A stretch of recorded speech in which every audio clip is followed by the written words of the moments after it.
الحمد لله رب العالمين والصلاة والسلام على سيد المرسلين أما بعد فأعوذ بالله من الشيطان الرجيم بسم الله الرحمن الرحيم والصلاة والسلام عليك يا رسول الله وعلى آلك وصحابك يا حبيب الله السلام علیکم ورحمۃ اللہ۔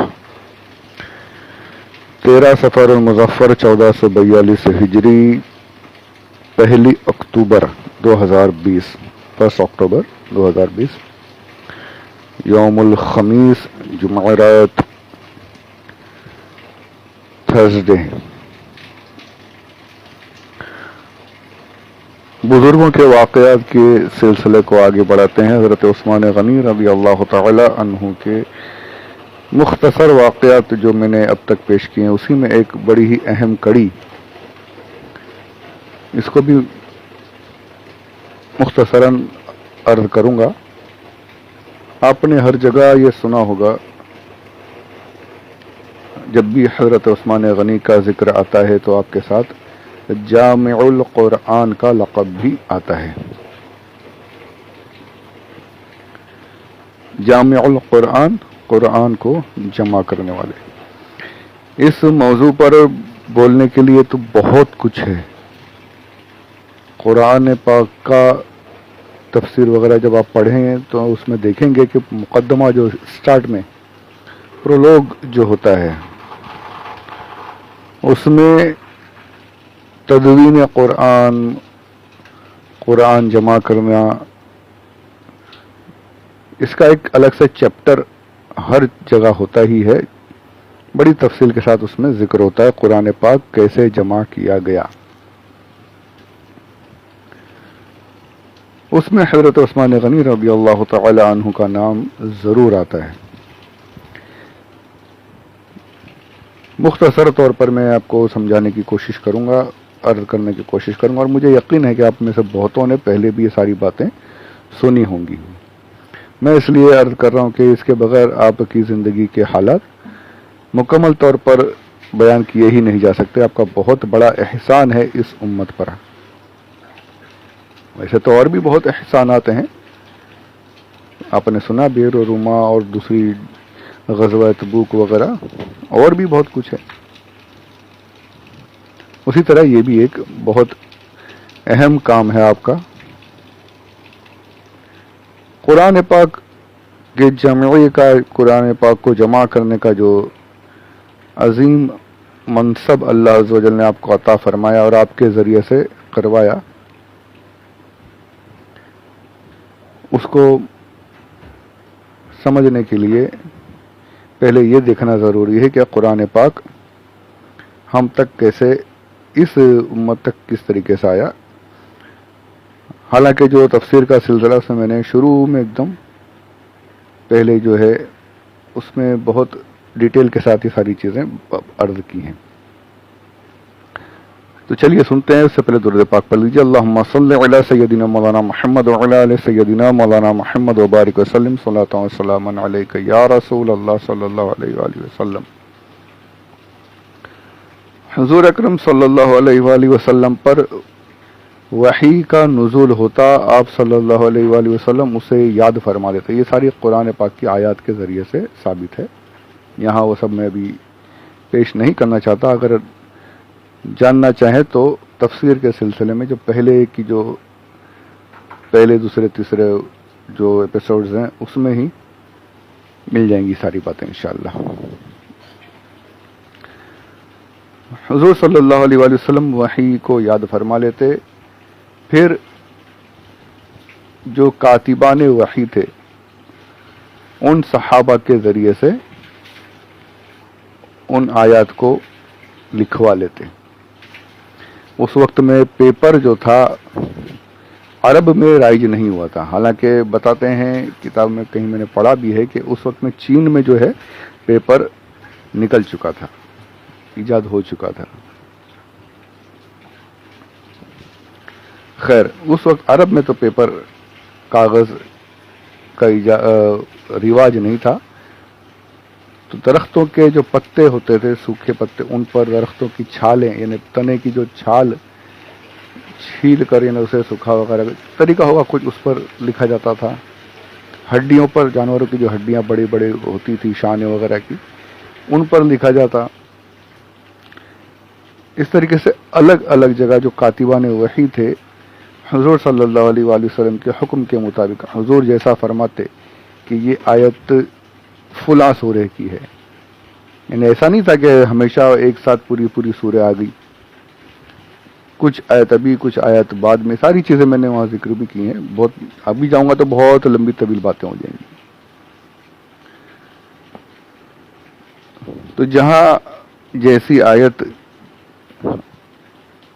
جو وقت ہوتا جس کے مطابق قرآن پاک کا نزول ہونا اللہ عز و جل کی مشیت ہوتی تو اتنی ہی آیت نازل ہوتی. کبھی کبھی پورے سورے بھی نازل ہو جایا کرتی تھی.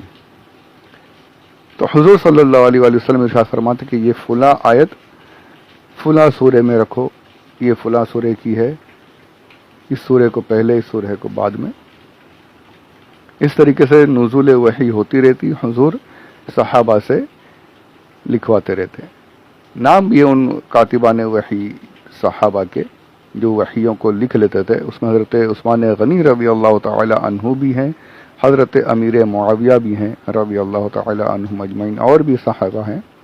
حضرت امیر معاویہ رضی اللہ تعالی عنہ وہ جلیل القدر صحابی ہیں کہ جنہیں اللہ عز و جل نے یہ شرف بھی عطا فرمایا کہ اپنا پاک کلام ان کے ذریعے سے لکھوایا. اللہ عز و جل نے اتنا عظیم منصب انہیں بھی عطا فرمایا. تو اب سوچئے کہ جسے اللہ نے ایسا منصب عطا فرمایا کہ وہ قرآن پاک لکھ رہے ہیں، وحی لکھ رہے ہیں، آج اس مقدس صحابی کے بارے میں کوئی اول فول بکے، اسے گالیاں دے، معاذ اللہ رب العالمین، 100 بار معاذ اللہ، باقاعدہ گالیاں دی جاتی ہیں، لعنت کی جاتی ہے معاذ اللہ، تو یقین مانیے وہ اور کچھ تو ہو سکتا ہے، سچا صحیح معنوں میں مسلمان ہو نہیں سکتا. بلکہ اگر دل میں صحابی کا بغض اور گندگی بھری ہے تو پھر ایمان کا بھی خطرہ ہے. ایسے لوگ باقاعدہ موجود ہیں، ویڈیوز بنا بنا کر آج کل تو پیش کر رہے ہیں. اللہ ہم سب کو ایسے گندے عقیدے والوں سے، ایسے گندے لوگوں سے ہمیں دور رکھے، ہمارے عقیدوں کی، ہمارے ایمان کی، ہمارے بچوں کے ایمان کی حفاظت فرمائے. آمین بجاہ النبی الامین صلی اللہ علیہ وآلہ وسلم. اب وحی اس طریقے سے لکھی جاتی رہی، الگ الگ جگہوں پر قرآن پاک لکھا ہوا تھا. پھر حضور اکرم صلی اللہ علیہ وآلہ وسلم کا منصب نبوت مکمل ہوا. جس کام سے سرکار تشریف لائے تو کام مکمل ہوا. الیوم اکملت لکم دینکم. اور پھر اس کے بعد سرکار صلی اللہ علیہ وآلہ وسلم نے اس دنیا سے پردہ فرمایا. صدیق اکبر رضی اللہ تعالی عنہ کے دور میں اسلام جس طریقے سے وحی تو بند ہو گئی، قرآن پاک اتنا ہی رہا. پھر ایک ایسا غزوہ ہوا، غزوہ نہیں جنگ ہوئی، ایسی غزوہ جس میں حضور صلی اللہ علیہ وآلہ وسلم شریک فرماتے تھے، اسے غزوہ کہا جاتا تھا. مسلمۃ الکذاب کا اور زکوٰۃ نہ دینے والوں کا جو معاملہ رہا، اس میں جنگ ہوئی. اور اس میں اکثر جو صحابہ شہید ہوئے ان میں اکثر تقریباً 700 کے بعد ذکر آتا کہ تقریباً 700 حفاظ صحابہ، ایک بڑی تعداد سمجھ لیجئے جو حافظ تھے، وہ صحابہ شہید ہوئے. یہ فکر ہوئی کہ اب قرآن پاک اس طریقے سے اگر حفاظ صحابہ جاتے رہیں گے تو پھر قرآن پاک کا بچنا بہت ایک مشکل معاملہ ہو جائے گا. تمام صحابہ نے یہ باتیں رکھی. حضرت ابوبکر صدیق رضی اللہ تعالی عنہ نے جہاں جہاں جتنے کاتبان وحی تھے، بڑی یعنی ڈیٹیل اس میں بھی بہت، یعنی کن کن کو رکھا، کیسے جمع کیا گیا، پھر کہاں سے کیا آیت ملی، کیا ہوا، وہ سب آپ نے پیچھے سنا بھی ہوگا. قرآن پاک کے نسخے جو ہیں جمع ایک جگہ پہ جمع کروا دیا. جمع حضرت ابوبکر صدیق کے زمانے میں ہی ہو گیا تھا ایک جگہ پر. تمام کچھ صحابہ نے کہا بھی کہ آپ ایسا کر رہے ہیں، وہ کام کر رہے ہیں جو حضور نے نہیں کیا. آپ نے فرمایا میں بالکل صحیح کر رہا ہوں. اور آپ نے سب سے پہلے حضرت ابوبکر صدیق رضی اللہ تعالی عنہ نے قرآن پاک کو ایک جگہ مصحف کی شکل میں یعنی ایک ساتھ جمع کر دیا. 7 نسخے آپ نے بنائے تھے الگ الگ قبائل میں، الگ الگ جگہ دور دراز میں قرآن پاک کو بھیجا گیا کہ یہی قرآن پاک ہے، اسی کو حفظ کرنا، اسی کو ترجیح دینی ہے۔ ایک نسخہ جو ہے آپ نے غالباً حضرت عائشہ صدیقہ رضی اللہ تعالی عنہا یا کسی اور صحابیہ کے پاس محفوظ فرمایا تھا۔ اب حال یہ تھا کہ وقت گزرتا رہا، حضرت عمر فاروق رضی اللہ تعالی عنہ کا دور بھی آیا، اسلام کافی دور تک الحمدللہ پھیل گیا، بہت عرب سے عجم میں بھی پہنچا۔ اب حالت کیا تھی؟ حضرت عثمان غنی رضی اللہ تعالی عنہ کے دور میں معاملات یہ ہوئے کہ قرآن پاک پڑھنے میں اختلاف، ڈفرنس ہونے لگے۔ یہ ڈفرنس کیا تھے، کیسے تھے؟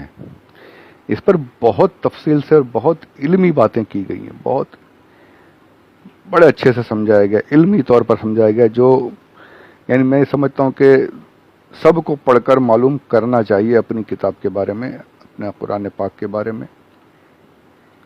ہر جگہ پر یہ ضرور ملے گا کہ یہ کیا ہوا تھا یہ اختلاف۔ میں بس ایک مثال دیتے ہوئے یہ نہیں کہوں گا کہ کتابوں میں ایسے لکھا ہوا ہے، میں آپ کو سمجھانے کے لیے ایک مثال دے رہا ہوں اور پھر اس کو سمجھنے کی آپ کوشش کیجئے گا، آسان کرنے کی کوشش کر رہا ہوں۔